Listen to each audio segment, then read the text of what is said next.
Hello students, welcome to T-SAT. ఇవాళ మనం October 2025కు సంబంధించినటువంటి ఇంపార్టెంట్ నేషనల్ ఇష్యూస్ గురించి మాట్లాడుకుందాం. అందులో మొదటిది వచ్చేసరికి మోడల్ యువ గ్రామ సభకి సంబంధించి. దేనికి ఉద్దేశించింది ఇది అంటే, మనకి లోకల్ సెల్ఫ్ గవర్నమెంట్లో భాగంగా గ్రామ సభలు అన్నటువంటివి చాలా ఇంపార్టెంట్ రోల్ని ప్లే చేస్తూ ఉంటాయి.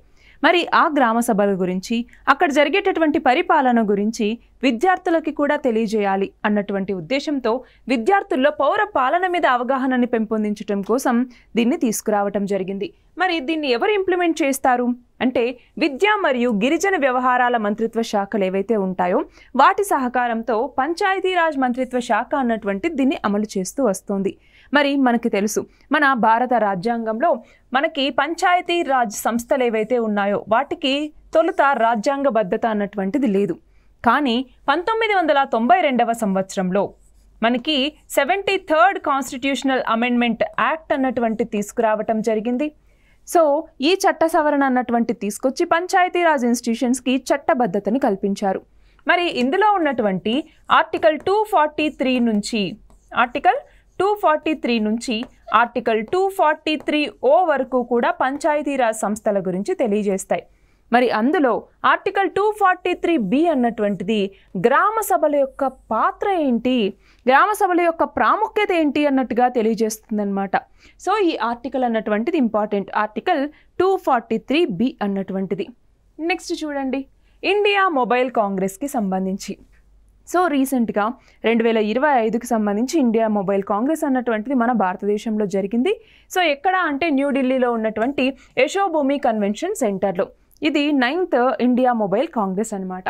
అయితే ఈ మొబైల్ కాంగ్రెస్లో దీని యొక్క థీమ్ ఏంటి ఈ సంవత్సరం అన్నటువంటిది చూస్తే, ఇన్నోవేట్ టు ట్రాన్స్ఫార్మ్ అన్నటువంటిది. అంటే ఏంటి, మనకి సస్టైనబుల్ డెవలప్మెంట్ అన్నటువంటిది ఉండాలి, అంటే మన అభివృద్ధి అన్నటువంటిది స్థిరంగా ఉండాలి. మరి దానికోసం టెక్నాలజీ బేస్డ్ ఇన్వెన్షన్స్ ఏవైతే ఉంటాయో, ఆవిష్కరణలు ఏవైతే ఉంటాయో వాటిని ప్రోత్సహించాలి అన్నటువంటిది. మరి ఇక్కడ చూడండి, ముఖ్య రంగాలు ఏమేమి ఇన్వాల్వ్ అయి ఉన్నాయి: ఆప్టికల్ కమ్యూనికేషన్స్, సెమీ కండక్టర్స్, అలాగే క్వాంటమ్ కమ్యూనికేషన్స్, 6G టెక్నాలజీ అన్నటువంటిది, అలాగే మోసం మరియు ప్రమాద తగ్గింపులు. సో ఇవన్నింటినీ బేస్ చేసుకుని ఈ ఇండియా మొబైల్ కాంగ్రెస్ అన్నటువంటిది నిర్వహించడం జరిగింది. మరి ఇక్కడ చూడండి, ఇన్ఫ్యూజ్ సమ్మిట్ అన్నటువంటిది. ఏంటి ఇన్ఫ్యూజ్ సమ్మిట్ అంటే? Innovations in nutrition and food for unified solutions and empowerment అన్నటువంటిది. సో అది త్వరలో మన భారతదేశంలో జరగబోతోంది.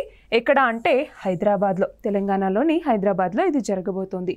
సో ఇక్కడ ఏంటి మెయిన్ ఉద్దేశం ఏంటి అంటే, మన భారతదేశంలో న్యూట్రిషనల్ డెఫిషియన్సీ అన్నటువంటిది ఉంది. ఒకటి మనకి ఫుడ్ సెక్యూరిటీ అంటే ఆహార భద్రత అన్నటువంటిది ఉందా లేదా అనుకున్నప్పుడు, ఒకవేళ ఆహార భద్రత ఉన్నా కూడా, అంటే ఫుడ్ అందరికీ అవైలబుల్గా ఉన్నా కూడా న్యూట్రిషన్ అవైలబుల్గా ఉందా? సో ఫుడ్ సెక్యూరిటీ ఉంటే సరిపోతుందా? న్యూట్రిషనల్ సెక్యూరిటీ అన్నటువంటిది కూడా అంతే ఇంపార్టెంట్. సో ఈ పోషకాహార లోపాన్ని పరిష్కరించడం, ప్రజా ఆరోగ్యాన్ని మెరుగుపరచడం, దానికి ఏమేమి ఆవిష్కరణలు కావాలి అన్నట్టుగా చూడటం, వాటన్నిటిని ప్రోత్సహించడం దీని యొక్క ముఖ్య ఉద్దేశం. సో చూడండి, ICMR Indian council of medical research అన్నటువంటి దీన్ని చేపడుతోంది.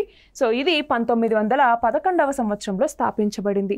సో దీని ప్రధాన కార్యాలయం ఎక్కడ ఉంది? న్యూఢిల్లీలో ఉందన్నమాట.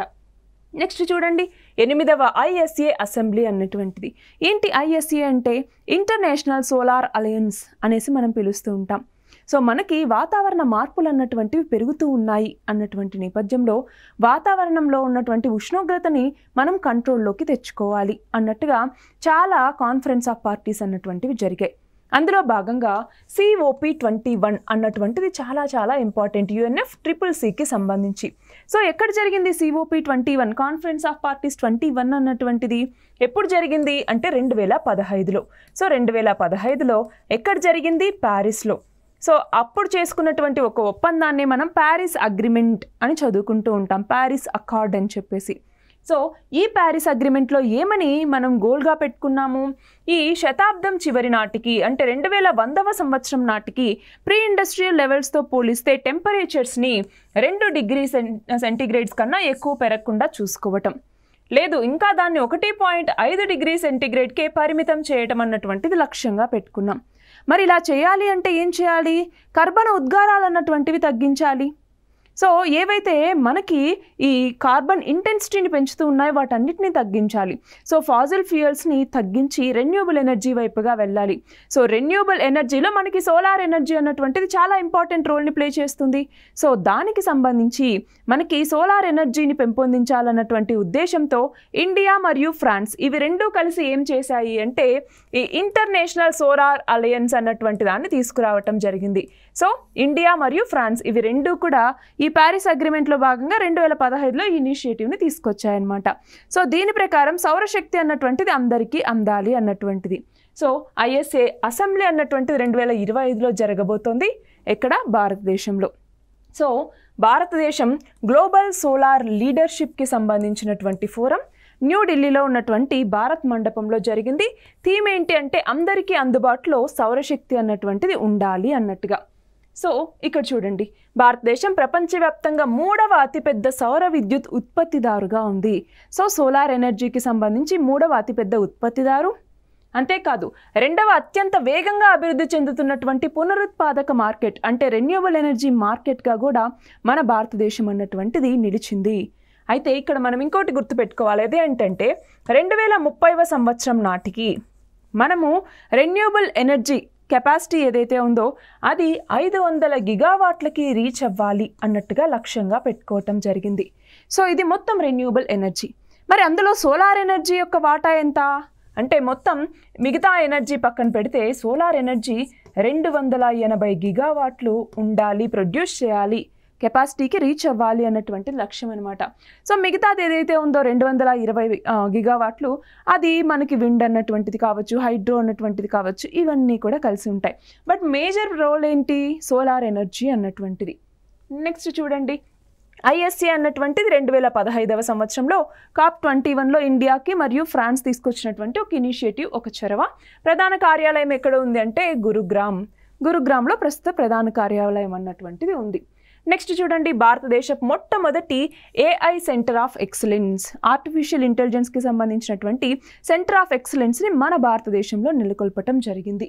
So tech Bharat research foundation, అది మాత్రమే కాకుండా గూగుల్ క్లౌడ్ ఇండియా, ఇవి రెండూ కలిసి సంయుక్తంగా విశాఖపట్నంలో దీన్ని ఏర్పాటు చేస్తూ ఉన్నాయి. సో ప్రజా ప్రయోజనం కోసం ఆర్టిఫిషియల్ ఇంటెలిజెన్స్ సెంటర్ ఆఫ్ ఎక్సలెన్స్ని ప్రారంభించడం జరిగింది. సో ఎలా ప్రజా ప్రయోజనానికి ఇది పనికొస్తుంది అన్నటువంటిది మనం చూస్తే ఇక్కడ ఏం చేస్తున్నారంటే ట్రిపుల్ హెలిక్స్ మోడల్ అని చెప్పేసి, అంటే ఏంటి? ఇటు ప్రభుత్వము, అటు పరిశ్రమలు, ఇటు విద్యా సహకారం, వీటి మీద నిర్మించబడినటువంటి కేంద్రం ఇది. సో విద్యకు సంబంధించి ఆర్టిఫిషియల్ ఇంటెలిజెన్స్ని ఎట్లాగా మనము యూజ్ చేసుకోవాలి, ఎట్లా అవేర్నెస్ని క్రియేట్ చేయాలి, నాలెడ్జ్ అన్నటువంటిది ఎలా స్టూడెంట్స్కి ఇవ్వాలన్నటువంటిది, అలాగే ప్రభుత్వం ఇందులో ఇన్వాల్వ్ అయి ఉంటుంది, అట్లానే ఇండస్ట్రీస్ అన్నీ కూడా ఇందులో ఇన్వాల్వ్ అయి ఉంటాయి. సో వీటన్నింటిలో ఆర్టిఫిషియల్ ఇంటెలిజెన్స్ని ఎలా ఇంబైబ్ చేసుకోవాలి అన్నటువంటి దాని మీద అవగాహన కల్పించడానికి ఇది ఎంతగానో ఉపయోగపడుతుంది. అట్లానే TBRF అంటే టెక్ భారత్ రీసెర్చ్ ఫౌండేషన్ ఇప్పుడు ఏదైతే చెప్పుకున్నామో ఈ గూగుల్ క్లౌడ్ ఇండియాతో కలిసి దీన్ని ఏర్పాటు చేసిందని, ఇది 2020లో బెంగళూరులో స్థాపించబడింది అనమాట. సో అది అలాగే గూగుల్ క్లౌడ్ ఇండియా ఈ రెండు కలిసి ఈ కేంద్రాన్ని ఏర్పాటు చేయటం జరిగింది. నెక్స్ట్ చూడండి, భారతదేశంలో 2వ పూర్తిగా సౌరశక్తితో నడిచేటటువంటి గ్రామం. సో మనం చూస్తే సోలార్ ఎనర్జీ అన్నటువంటిది చాలా చాలా ఇంపార్టెంట్. సో మొత్తం సోలార్ ఎనర్జీతోనే నడిచేటటువంటి ఒక గ్రామం అన్నటువంటిది మన భారతదేశంలో ఉంది. 2022లోనే ఇది ఎమర్జ్ అయింది. అదే మొధేరా అన్నటువంటి గ్రామం గుజరాత్లో ఉంది. అది కాకుండా మన భారతదేశంలో ఇలా టోటల్ సౌరశక్తితో నడిచేటటువంటి 2వ గ్రామంగా ఇప్పుడు ఒక గ్రామం అన్నటువంటిది నిలిచింది. అదే నాగర్ కర్నూల్ జిల్లా, తెలంగాణలోని నాగర్ కర్నూల్ జిల్లాలో ఉండేటటువంటి కొండారెడ్డిపల్లి అన్నటువంటిది. సో తెలంగాణ గవర్నమెంట్ అన్నటువంటిది ఒక ఇనిషియేటివ్ని తీసుకొచ్చింది దీనికోసం. అది ఏంటి అంటే గ్రీన్ ఎనర్జీ మిషన్ అనేసి. సో ఈ గ్రీన్ ఎనర్జీ మిషన్ కింద ఈ గ్రామాన్ని మొత్తాన్ని సౌరశక్తితో నడిచే విధంగా తయారు చేయటం జరిగిందనమాట. సో అక్కడ ఉండేటటువంటి ఇల్లు, హాస్పిటళ్ళు అన్నీ కూడా ఇప్పుడు సౌరశక్తితోనే నడుస్తూ ఉన్నాయి. సో మన భారతదేశంలో మొట్టమొదట పూర్తిగా సౌరశక్తితో పనిచేసేటటువంటి గ్రామం ఏది? మొధేరా అన్నటువంటిది గుజరాత్లో ఉంది. నెక్స్ట్ చూడండి, ప్రపంచంలోనే ఎత్తైనటువంటి మోటార్ రోడ్. సో హై ఆల్టిట్యూడ్లో మనకి రోడ్ల నిర్మాణం అన్నటువంటిది జరుగుతుంది.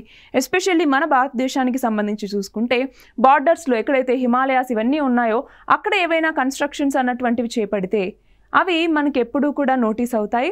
సో అంతేకాదు మనకి బార్డర్స్లో ఈ ఆర్గనైజేషన్ ఏదైతే ఉంటుందో బార్డర్స్ రోడ్ ఆర్గనైజేషన్ అన్నటువంటిది ఇది అక్కడ ఇన్ఫ్రాస్ట్రక్చర్ని క్రియేట్ చేయడం జరుగుతుంది.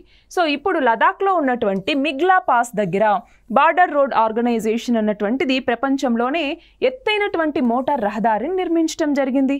అంతేకాదు ఇది గిన్నిస్ వరల్డ్ రికార్డులో కూడా చోటు సంపాదించుకుంది. మరి ఇది ఎంత ఆల్టిట్యూడ్లో ఉంది అంటే ఎంత ఎత్తులో ఉంది అంటే సముద్రానికి 19,400 అడుగులు. ముందు ఈ రికార్డు వేరే ప్లేస్కి పేరు మీదుగా ఉండేది. అది ఏంటి అంటే ఉమ్లింగ్లా అన్నటువంటిది. ఆ 2021లోనే ఈ రికార్డు అన్నటువంటిది అక్కడ వచ్చింది. అది ఎన్ని అడుగుల ఎత్తులో ఉంది? 19,024. కానీ ఇప్పుడు 19,400 అడుగుల ఎత్తులో మళ్ళీ ఈ రహదారిని నిర్మించడం జరిగింది. సో ప్రాజెక్ట్ హిమాంక్ అన్నటువంటి ఈ ప్రాజెక్ట్ కింద బార్డర్స్ రోడ్ ఆర్గనైజేషన్ అన్నటువంటిది ఈ రోడ్డుని నిర్మించడం జరిగింది. ఇది మనకి ఎగ్జామ్ పాయింట్ ఆఫ్ వ్యూలో ఇంపార్టెంట్ ప్రాజెక్ట్ హిమాంక్ అన్నటువంటిది. నెక్స్ట్ చూడండి, భారతదేశంలో మొట్టమొదటి బాల్య వివాహరహిత జిల్లా అంటే బాల్య వివాహాలు అన్నటువంటివి లేనటువంటి జరగనటువంటి జిల్లా అన్నమాట. సో అది ఏంటి అంటే ఛత్తీస్గఢ్లో ఉన్నటువంటి బలోద్ జిల్లా అన్నటువంటిది. మనకి ఛత్తీస్గఢ్ కొంత వెనుకబడినటువంటి ప్రాంతంగా చెప్పొచ్చు, మావోయిస్ట్ ప్రభావిత ప్రాంతం అనేసి. ఇలా వివిధ రకాలుగా ఉన్నటువంటి ఈ ఛత్తీస్గఢ్ ఇప్పుడు ఒక రోల్ మోడల్గా నిలిచింది. సో అక్కడ ఉన్నటువంటి బలోద్ జిల్లా అన్నటువంటిది మొట్టమొదటి బాల్య వివాహ రహిత జిల్లాగా ఇప్పుడు నిలిచిందనమాట. సో బాల్య వివాహ రహిత భారతదేశం అన్నటువంటి ఒక క్యాంపెయిన్ కింద ఈ గుర్తింపుని ఇవ్వటం జరిగింది. మరి ఇక్కడ చూస్తే అక్కడ రాష్ట్ర ప్రభుత్వం మరియు యూనిసెఫ్ చిల్డ్రన్ ఫండ్ ఏదైతే ఉందో యుఎన్ చిల్డ్రన్ ఫండ్ ఇవి రెండు సంయుక్తంగా కలిసి దీన్ని అమలు చేస్తూ ఉన్నాయి. మరి ఈ ఏదైతే బాల్యరహితం అన్నట్టుగా చేసినటువంటి ఈ ప్రచారం వల్ల మనకి సస్టైనబుల్ డెవలప్మెంట్ గోల్స్ ఏంటివి? యునైటెడ్ నేషన్స్ అన్నటువంటిది 2030వ సంవత్సరానికల్లా ప్రపంచమంతా కూడా కొన్ని గోల్స్ని రీచ్ అవ్వాలి అన్నట్టుగా మొత్తం 17 సుస్థిరాభివృద్ధి లక్ష్యాలని తీసుకొచ్చింది. సస్టైనబుల్ డెవలప్మెంట్ గోల్స్ అంటాం. అందులో 5వ సస్టైనబుల్ డెవలప్మెంట్ గోల్ ఏంటి అంటే లింగ సమానత్వం, జెండర్ ఈక్వాలిటీ అన్నటువంటిది. సో ఈ లింగ సమానత్వాన్ని సాధించడంలో ఇది హెల్ప్ చేస్తుంది. అది మాత్రమే కాదు, బాల్య వివాహాల చట్టం 2006 ఏదైతే ఉందో దీనికి సపోర్ట్ ఇస్తుంది. అలాగే బేటీ బచావో బేటీ పడావో సో ఇలాంటి స్కీమ్స్ అన్నింటినీ కూడా అనుసరించడానికి ఇది ఎంతగానో ఉపయోగపడుతుంది మనకి. నెక్స్ట్ చూడండి, ఋతుక్రమ సెలవు విధానం. సో మెన్స్ట్రుయేషన్ సైకిల్ ఉన్నప్పుడు అక్కడ ఉన్నటువంటి మహిళలకి సెలవులు ప్రకటించేటటువంటి ఒక విధానం. సో దీన్ని తీసుకొచ్చింది ఎవరు అంటే కర్ణాటక రాష్ట్ర ప్రభుత్వం. సో కర్ణాటక రాష్ట్ర ప్రభుత్వం ఏం చేసింది అంటే మహిళలకి ఎవరైతే ప్రభుత్వ రంగం కావచ్చు అలాగే ప్రైవేట్ రంగం కావచ్చు రెండు రంగాల్లో పనిచేసేటటువంటి మహిళలకి సంవత్సరానికి 12 రోజులు వేతనంతో కూడినటువంటి సెలవుల్ని ఇస్తుందన్నమాట. సో దీనివల్ల మహిళలు వాళ్ళ యొక్క ఆరోగ్య సంరక్షణను చూసుకోవటానికి ఇది ఉపయోగపడుతుంది. అలాగే కార్యాలయాల్లో లింగ సమానత్వాన్ని ప్రోత్సహించడానికి కూడా ఈ ఇనిషియేటివ్ అన్నటువంటిది ఉపయోగపడుతుంది. సో చాలా రాష్ట్రాలు ఇలాంటి ఇనిషియేటివ్స్ని తీసుకొచ్చాయి. బట్ ఇది ఒక మంచి ఇనిషియేటివ్గా మనం చెప్పొచ్చు. నెక్స్ట్ చూడండి, భారతదేశపు మొట్టమొదటి sports tech incubation centre sports టెక్నాలజీకి సంబంధించి ఎవరు తీసుకొచ్చారు? తమిళనాడు ప్రభుత్వం. తమిళనాడు ప్రభుత్వం అలాగే బోరుసియా డార్మంట్ ఈ రెండు కలిసి దీన్ని తీసుకురావటం జరిగిందనమాట. భారతదేశపు మొట్టమొదటి స్పోర్ట్స్ టెక్ ఇంక్యుబేటర్ అన్నటువంటిది. సో దీని ద్వారా ఏం చేస్తుంది అంటే చూడండి, ఈ ఇంక్యుబేటర్ ద్వారా డిజిటల్ అనలిటిక్స్ చేయటం, ఫిట్నెస్ టెక్నాలజీ, శిక్షణ పనితీరు ట్రాకింగ్, క్రీడల్లో స్టార్టప్ మద్దతు, వీటన్నిటితో టెక్నాలజీ బేస్డ్ సొల్యూషన్స్ని తీసుకొస్తారు. సో ఏవైతే స్పోర్ట్స్కి సంబంధించిన ఇష్యూస్ ఉన్నాయో వాటిని రిజాల్వ్ చేయడానికి డేటాను అనాలిసిస్ చేసేసి ఈ ప్యాటర్న్ అన్నటువంటిది ఇలా ఉంది, మనం ఇక్కడ తక్కువ ఉన్నాము, ఇక్కడ ఎక్కువ ఉన్నాము, సో దీంట్లో ఇంప్రూవ్మెంట్ చేయాలి, ఇవన్నీ కూడా తెలుసుకుంటూ ముందుకెళ్ళటానికి ఇది ఎంతగానో ఉపయోగపడుతుంది అనమాట మనకి. నెక్స్ట్ చూడండి, మొదటి సహకార మల్టీ ఫీడ్ బయోగ్యాస్ ప్లాంట్ అన్నటువంటిది. సో మనకి మల్టీ ఫీడ్ ఉండటం వల్ల అక్కడ నుంచి బయోగ్యాస్ ప్రొడక్షన్ అన్నటువంటిది జరుగుతుంది. సో ఇక్కడ బయోగ్యాస్ అంటున్నాం. సో సస్టైనబుల్ ఆల్టర్నేటివ్ వైపుగా మనం ముందుకెళ్తున్నాం. సో అలాంటిది మహారాష్ట్రలో మొట్టమొదటగా ఈ మల్టీ ఫీడ్ బయోగ్యాస్ ప్లాంట్ని ఏర్పాటు చేయడం జరిగింది. మరి ఈ ప్లాంట్లోనే ఒక పొటాష్ గ్రాన్యూల్ యూనిట్ అన్నటువంటిది బయో ఎరువుల్ని ఉత్పత్తి చేస్తుంది. సో బయో ఎరువులు ఉండటం వల్ల ఏమవుతుంది, దానిని వ్యవసాయంలో వాడచ్చు. వ్యవసాయంలో వాడినప్పుడు రైతులకి ఎక్కువ ప్రొడక్షన్ అన్నటువంటిది వస్తుంది, అంటే ప్రొడ్యూస్ అన్నటువంటిది ఎక్కువ వస్తుంది, వాళ్ళకి ఆదాయం అన్నటువంటిది ఎక్కువగా ఉంటుంది. సో సస్టైనబుల్ అగ్రికల్చర్కి కూడా ఇది కాంట్రిబ్యూట్ చేస్తుందని మనం చెప్పచ్చు. అలాగే సహకార ఆర్థిక వ్యవస్థని బలోపేతం చేసేలాగా ఈ ఇనిషియేటివ్ అన్నటువంటిది ఉంది. చూడండి ఇక్కడ భారతదేశం యొక్క సతత్ అన్నటువంటి దేనికి సంబంధించింది, బయోగ్యాస్కి సంబంధించినటువంటిది, కంప్రెస్డ్ బయోగ్యాస్ అంటామా, సో దానికి సంబంధించినటువంటి ఇనిషియేటివ్ అది. అలాగే వేస్ట్ టు వెల్త్ మిషన్ కావచ్చు, ఆత్మనిర్భర్ భారత్ కావచ్చు, ఈ లక్ష్యాలన్నింటికి అనుగుణంగా ఈ ఇనిషియేటివ్ అన్నటువంటిది ఉంది మనకి. నెక్స్ట్ చూడండి గజ్ రక్షక్ యాప్ అన్నటువంటిది.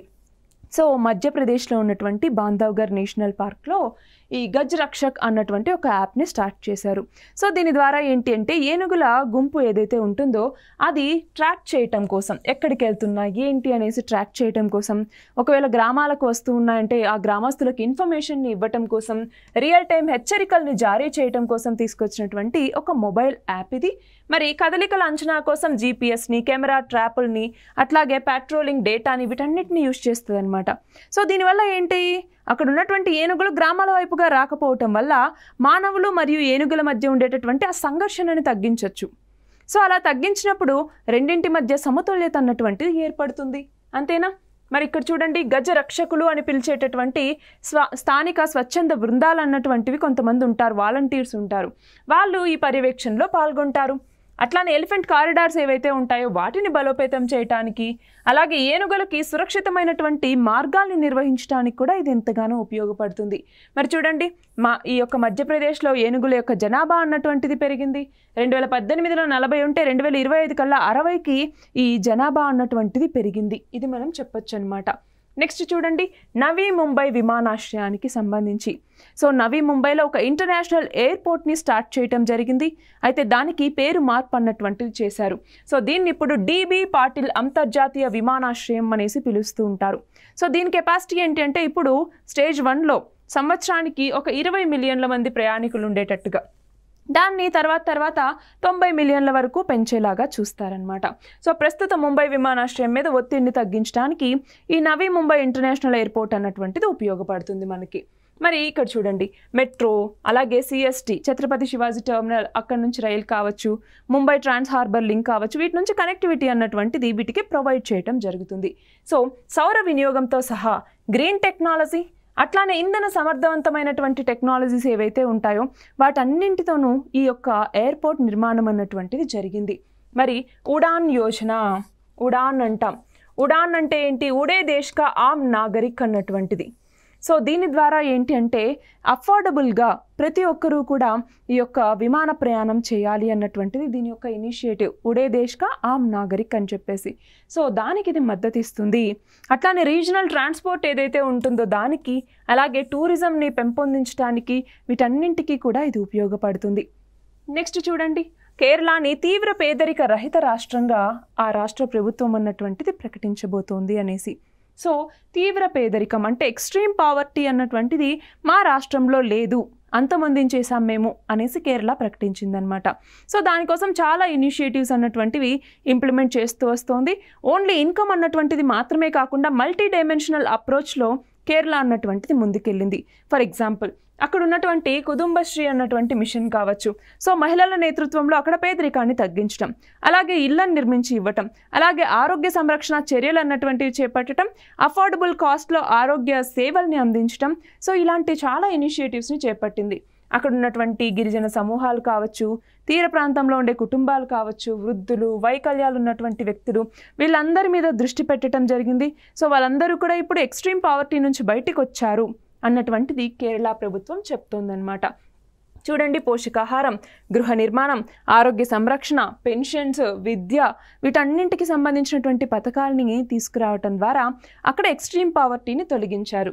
మరి కేరళ హ్యూమన్ డెవలప్మెంట్ ఇండెక్స్కి సంబంధించి అక్షరాస్యత, ఆరోగ్య సంరక్షణ వాటన్నింటిలో ఇప్పుడు ఆల్రెడీ కేరళ అన్నటువంటిది ముందంజలోనే ఉంది. సో ఇప్పుడు ఎక్స్ట్రీమ్ పావర్టీని కూడా తొలగించడం జరిగింది. సో దీనివల్ల ఆర్థిక సహాయం మాత్రమే కాకుండా అక్కడ ఉన్నటువంటి వాళ్ళ యొక్క గౌరవం కూడా నిలబడుతోంది అన్నటువంటిది కేరళ చెప్తున్నటువంటి మాట. నెక్స్ట్ చూడండి మొదటి నమో బయోడైవర్సిటీ పార్క్ అన్నటువంటిది రాజస్థాన్లో ఉన్నటువంటి ఆల్వార్లో ఏర్పాటైంది. సో నమో బయోడైవర్సిటీ పార్క్ అన్నటువంటిది పర్యావరణ వ్యవస్థల్ని పునరుద్ధరించడం కోసం ప్రతాప్ బంద్ అన్నటువంటి ప్రాంతంలో రాజస్థాన్లో దీన్ని ఏర్పాటు చేయటం జరిగిందనమాట. సో అక్కడ ఉండేటటువంటి స్థానిక జాతులు అంటే లోకల్గా ఉండేటటువంటి ఏవైతే స్పీషీస్ ఉంటాయో అవి కావచ్చు, చిత్తడి నేలలు అంటే వెట్లాండ్స్ కావచ్చు, ఔషధ మొక్కలు కావచ్చు, సీతాకోక చిలుకలకు సంబంధించినటువంటి ఒక గార్డెన్, ఇవన్నీ కూడా ఇందులో భాగంగా ఏర్పాటు చేయటం జరిగింది. మరి ఇక్కడ చూడండి, పర్యావరణానికి సంబంధించినటువంటి విద్య, ప్రకృతి పర్యాటకం అంటే ఎకో టూరిజం, అలాగే ఉపాధి అన్నటువంటిది లైవ్లీహుడ్ ఆపర్చునిటీస్, అవన్నీ కూడా ఈ యొక్క బయోడైవర్సిటీ పార్క్ నుంచి లభిస్తాయి.